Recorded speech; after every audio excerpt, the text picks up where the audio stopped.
Thank you all very, very much. Thank you, Kevin, for that remarkable introduction. I think you captured, frankly, exactly what I've been trying to do, and I'm very grateful.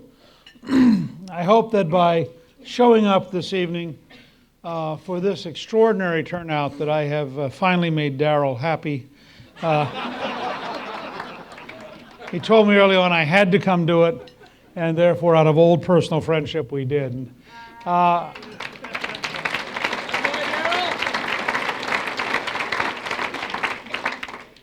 I like coming back to Iowa for a lot of reasons. As many of you know, my wife, Callista, went to Luther College, and our national campaign chairman, Michael Kroll, is from here, and we have many ties here. But I think particularly in terms of my candidacy, I like coming here because I like coming to a state where, you know, you could have been out of office for a while, you could have been a little older, you could return and win the governorship.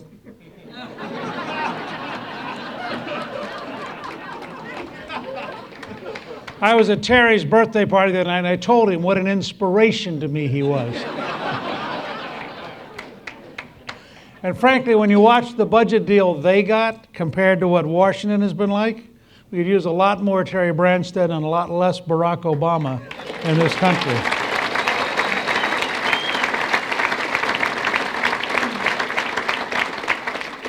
I'm always glad also to come back to Chuck Grassley's state. He is the only person, I think, still in office who voted with me in 1984 for gasohol, which for the younger folks is what ethanol was called when Ronald Reagan first signed it into law. So we go back a long way. As many of you know, I was supposedly in June and July dead, so it is great to be back. And I have to confess that while I was hoping for a wave, we've had sort of a tsunami. But I thought about, therefore, what should I talk about tonight?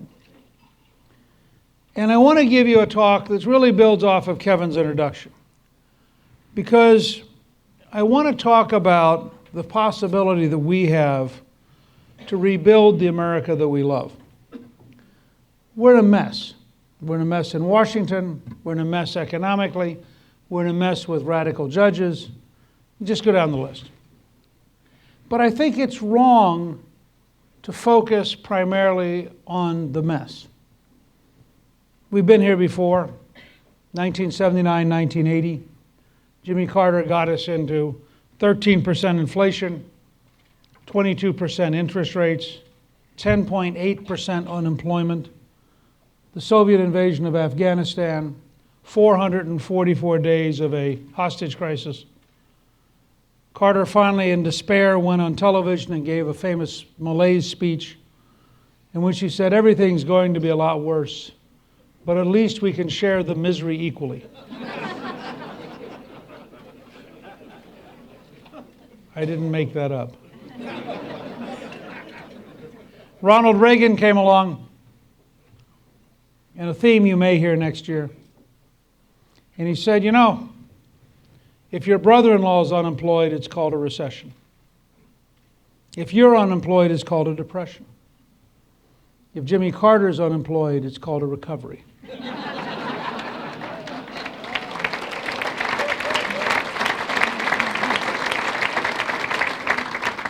So I want to predict to you tonight that the economic recovery will begin late on election night, when the country realizes that Barack Obama is going back to Chicago and that the Republicans have won control of the Senate.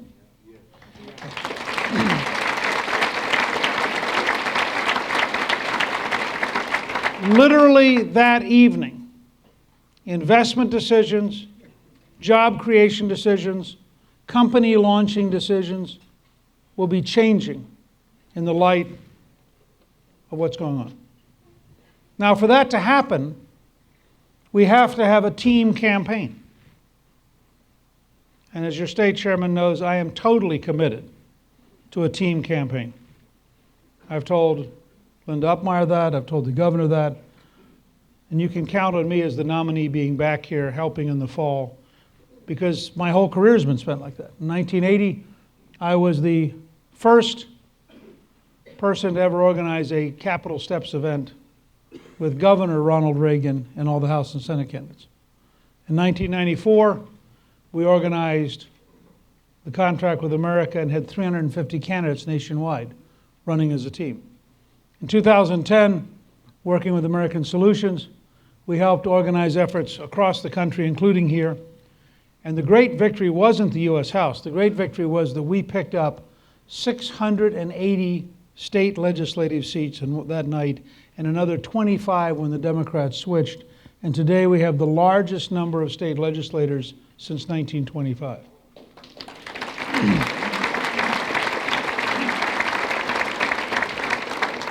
So we need to have a team effort next year. We need to put a team together. We need to win as a team. I've begun at newt.org to outline the first stages of a 21st century contract with America to indicate where a team might go. But I want to spend a few minutes tonight and talk about why we're doing all this. You know, this isn't just about petty politics. This isn't just so we can have a great victory party. This is because we have a vision of America as a country that we love, a country that we feel is literally at its very core endangered by current policies, and we want to set the country back on the right track.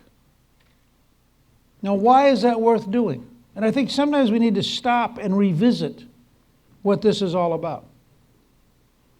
This has been, for 225 years, the most successful society in the history of the world. It's extraordinary. You can come from anywhere on the planet, and you arrive here, and you become absorbed, and you become an American. And you quit fighting over the past, and you start building the future. You have people who migrate here from Serbia and Bosnia who would have killed each other. And now their kids are on the same soccer team, or the same basketball team, or the same baseball team. They're in business together, trying to create wealth, because they're Americans. People learn to be American faster than you would have thought it possible. But what is this thing, and how do we rebuild it? And this is really far more than the incidental data about the debt or the unemployment or whatever you want to pick that the news media focuses on. This is really the core argument we have with Barack Obama. Barack Obama is legitimately and authentically a Saul Alinsky radical. He believes in a world in which the classic America has disappeared. He believes in a world in which the United Nations is more important than the United States Congress. He believes in a world of international law rather than the U.S. Constitution. And we will have an opportunity to have a discussion about that next year. But let's assume for a few minutes that we've won. What then would happen? What kind of country would we create? And it starts at first principles, and I want all of you to understand that, because I'm running as a candidate of first principles. I begin as Lincoln did. Lincoln said on his way to the inauguration when he stopped in Philadelphia in February of 1861. And he gave a speech at Independence Hall. And he said he did not know of a single major part of his political beliefs that did not come from the Declaration of Independence. Lincoln had been born very poor. He had at most a year and a half of formal education. He taught himself to be a lawyer. He knew that in any other country in the world, he would have had a limited future. But in America, he had an unlimited future. And so he treasured, he's really the man who brings back to the center of our life the Declaration. Now, why is this important? It's the founding document. It's the base of everything. And what does it say? It says we hold these truths to be self-evident. Not situation ethics, not theoretical philosophy. The Founding Fathers were seriously, desperately trying to understand the truth of self-government, of who we are and who we can be. That all men are created equal. And yes, they would all have said to you, of course it's inadequate at the present time. Of course that doesn't recognize fully the role of women. Of course it doesn't fully recognize the problem of slavery. but as an aspiration towards which the country should move, it is the boldest, most radical statement in history. Remember, this was written at a time of kings and emperors and czars and dictators. And then they went on to say, where do our rights come from? We are endowed by our Creator with certain unalienable rights, among which are life, liberty, and the pursuit of happiness. If, with your help, I end up as President of the United States, I will dedicate 8 years to making those words real.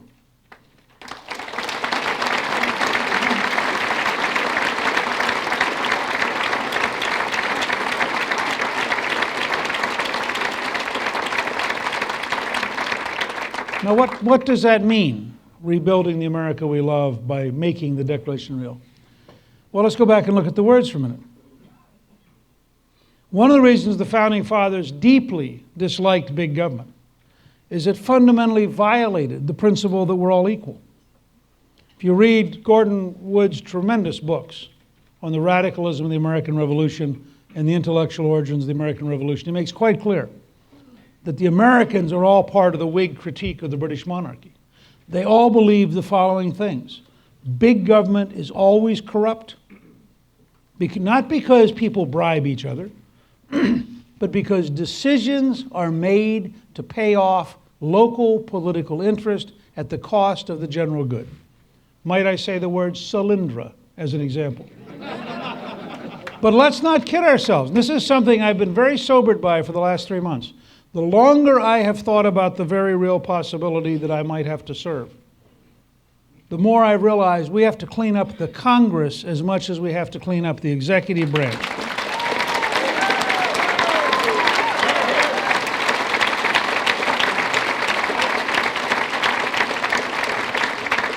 And I have also come to realize that we need an American campaign, not a Republican campaign, and we need to be open to every person of every background who shares our commitment.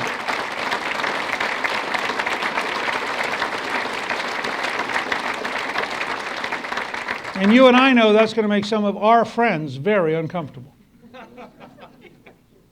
But I think if we truly want to rebuild America, we have to be prepared to make some of our friends very uncomfortable.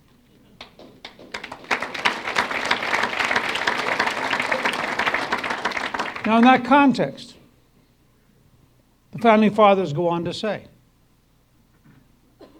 we're endowed by our Creator. This is the heart of the American argument. Where do our rights come from? The Founding Fathers unanimously agreed. God endows each one of you personally, which means you're personally sovereign.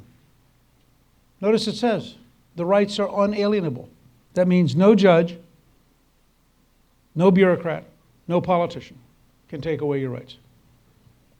Now, this is the most radical statement in political history because it says we're centering sovereignty on you, which is why you are a citizen. You're not a subject. In Europe, you were subjects. It's this wonderful story of Franklin, who goes to Europe. Franklin is one of the most successful and most extraordinary people in all of American history. Leaves Boston at 13 to go to apprentice to his uncle in Philadelphia, learns how to be a printer, becomes an extraordinarily successful businessman, a great writer, produces annually Poor Richard's Almanac, writes a brilliant autobiography, becomes in passing a scientist, is the only American, I believe, I could be wrong, but I think he's the only American admitted to the Royal Academy of Science, is a world-renowned scientist, discovers electricity, develops the lightning rod, invents bifocal glasses, develops the Franklin stove, helps found the American Philosophical Society, is the first Postmaster General of the United States, does all this, just an amazing, energetic person. And he's hired by Pennsylvania to go to London and to represent the colony. And as Gordon Wood wrote, he left America an Englishman. And after years of living in London and realizing that the aristocracy would never accept him, that no matter how rich, no matter how brilliant, no matter how personable, he would never be accepted, he came back to America an American. And that's why we are citizens and not subjects, and that's why the Environmental Protection Agency's arrogance and the Justice Department's arrogance and every other arrogance of Washington bureaucrats is anti-American at its core and has to be fundamentally uprooted and replaced by people who understand that they are servants of the American people. We are not servants of the government.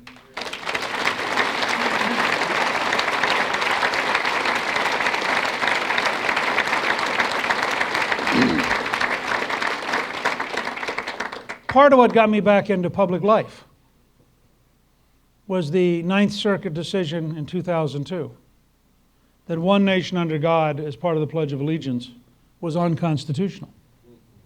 And my conclusion was, if we had gotten to a point, this, remember, is a phrase which Lincoln writes in hand, sitting on the dais, looking out over the First National Military Cemetery at Gettysburg.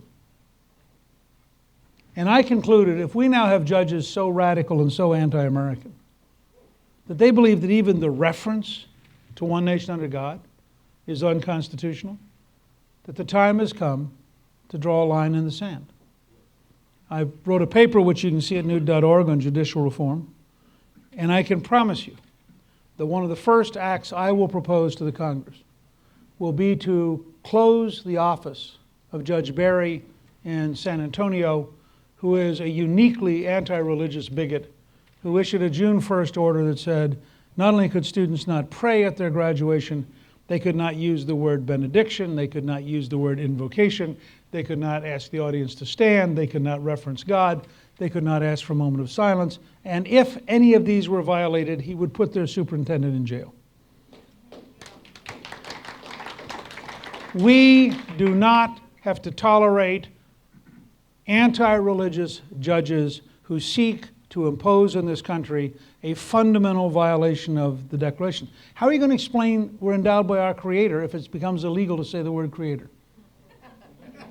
And if you think I exaggerate, go look at schools today and what they don't teach. And look at the amount of American history they refuse to talk about.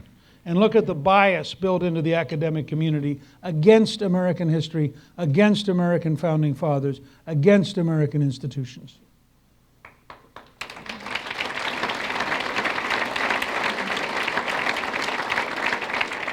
Among these unalienable rights are life, liberty, and the pursuit of happiness.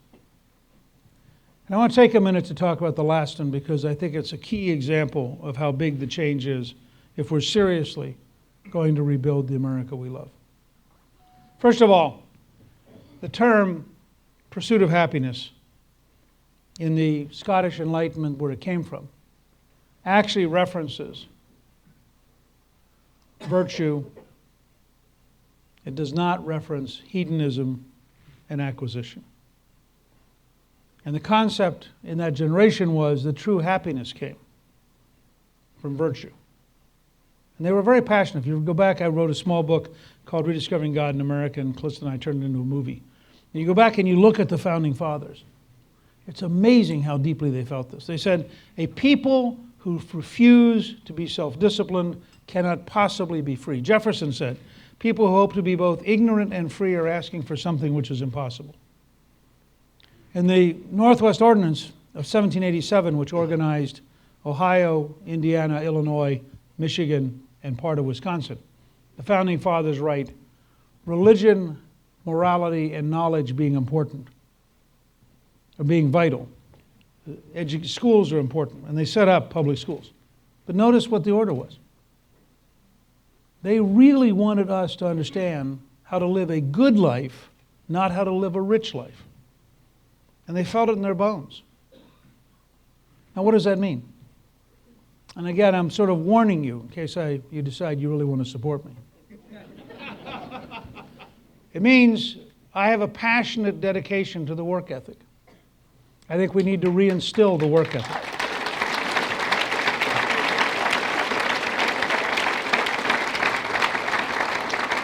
The president the other day said the American people had grown lazy.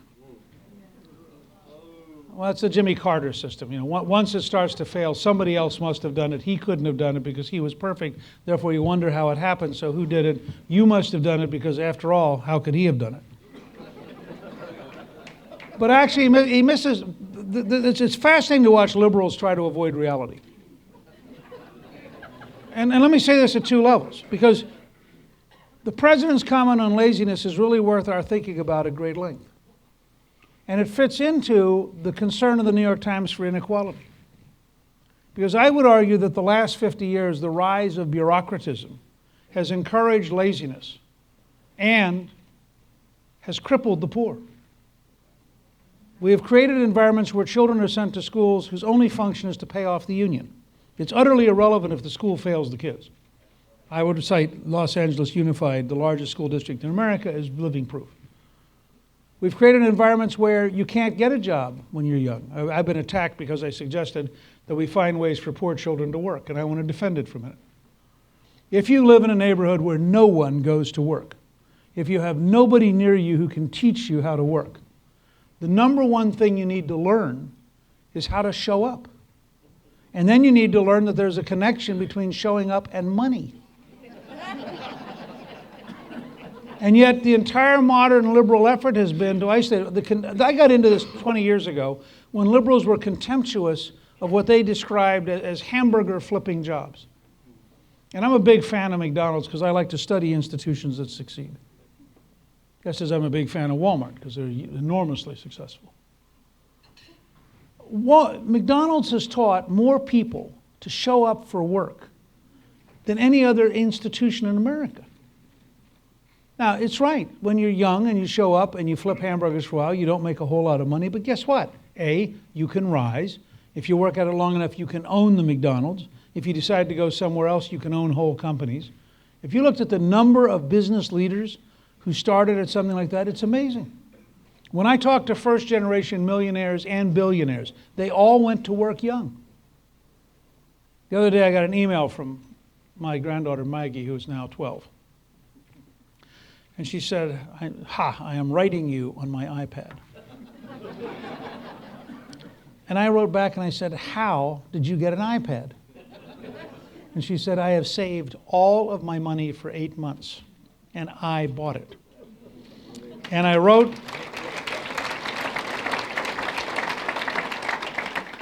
my daughter, and she wrote back how proud she was that Maggie would not buy anything else. No candy, no movies. She had a goal. She was going to get to that goal. Now, that's what you want the poorest children in America to learn. And so that's what I was trying to say the other day when I said, we should contemplate very seriously that the poorest children in the poorest neighborhoods ought to actually have part-time jobs in the schools they have to go to. And I was promptly attacked. Gingrich wants to trap the poor as janitors. And then I was told janitors do really dangerous hard work. Well, the master janitor probably ought to do the dangerous hard work. But I will tell you, personally, I believe the kids could mop the floor and clean out the bathroom and get paid for it, and it would be okay.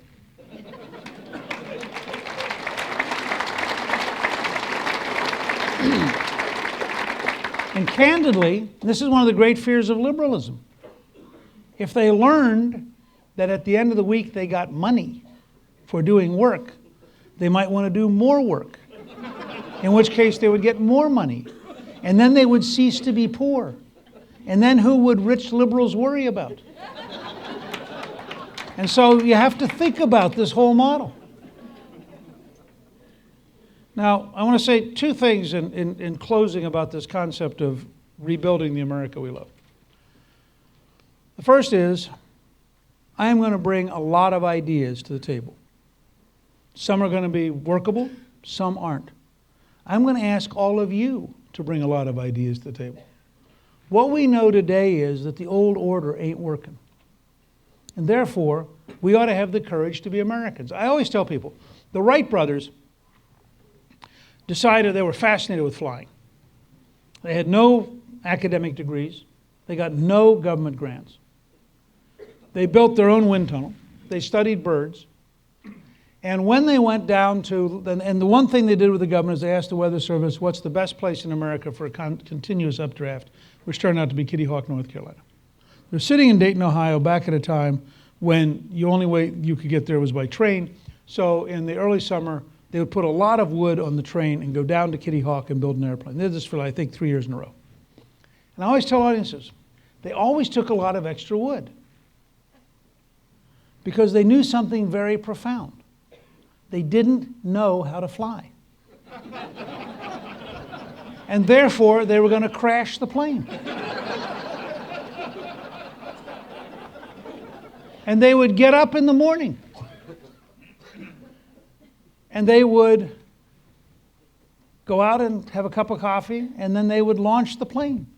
And it would crash. And they would fix it. And they would talk about what do we think went wrong, and they would practice some more. Did this for 3 years. On December 1903, it flew. The distance it flew was shorter than the wingspan of a Boeing 747. It never got high enough to get over the fuselage of a Boeing 747. And the one brother ran along next to it to keep it from flipping over. But it flew. Less than 4 years later, they flew an airplane around the island of Manhattan, and 1.5 million people saw it. That's how fast progress occurred. Now, why am I telling this story? Because I'm asking you to embark with me on a voyage of invention, discovery, to be as bold and as courageous as the Wright brothers, to reach out in education, in health, in immigration, in national security, in job creation, in every aspect of American life, to rebuild this extraordinary country. I can't guarantee you success. As Churchill said at the darkest moment in British history, I can promise you blood, sweat, toil, and tears. I can promise you I will do everything I can to rebuild this country for my grandchildren. I also want to say to you, I will not ask a single one of you to be for me. Because if you're for me, you're going to vote, go home, and say, I sure hope Newt fixes it. It is impossible, even for the president, to undertake a rebuilding on this scale. What I will do is ask you to be with me so that side by side for 8 years, we remind the Congress of why we hired them. We remind the governor and the legislature. We remind the school board and the city council and the county commission. Also, because I want you to remind me. I want to set up a social network that allows you to say, that ain't quite working, or here's a better idea, or the world has changed, you better switch gears. And finally, because if we implement the 10th Amendment and we reduce the size of government of Washington, we have to grow citizenship back home. And I want to be able to turn to you and say, if you're with me, I need you to help do this. This is the most important election, I believe, in our lifetime. If Obama's reelected and he comes to believe that his radicalism was vindicated, despite the economy, despite the deficit, despite everything, I can't imagine what his second term would be like. So this is really a big deal. I want to say one last thing. If I am your nominee, with your help, I will challenge the president to 7 3-hour Lincoln Douglas style debates with a timekeeper and no moderator.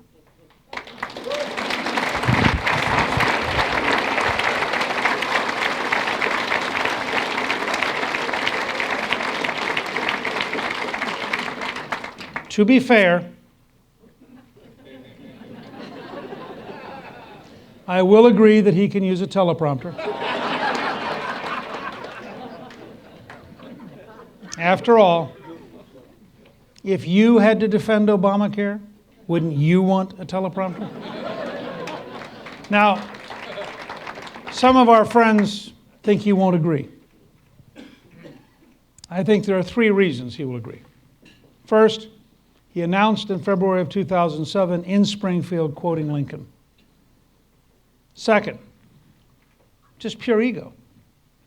How does a Columbia, Harvard Law graduate, editor of the Law Review, greatest orator in the Democratic Party, look in the mirror and say he's afraid to stay on the same platform with a West Georgia College professor? But third, as many of you know, I've studied history, and unlike the president, I've studied American history.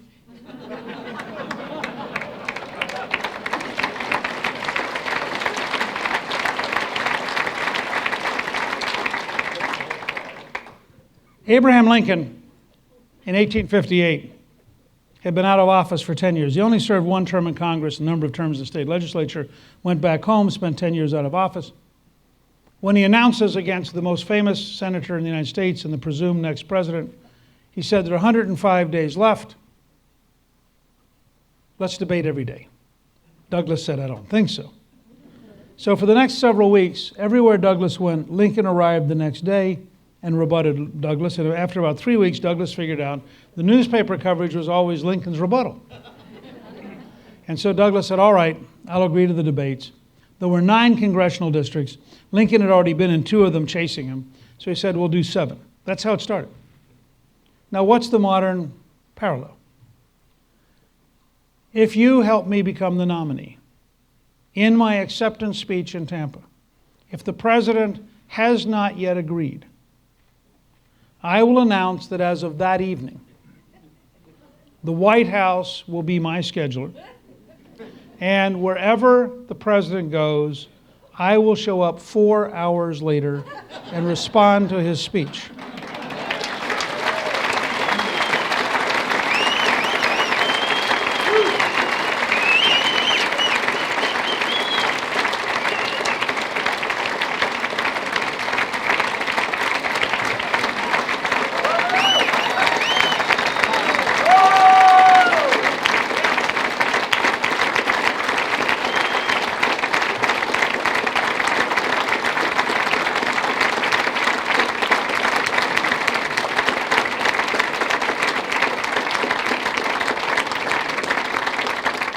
Just remember, with your help, we will rebuild the country we love, but only if we, the American people, are willing to do it.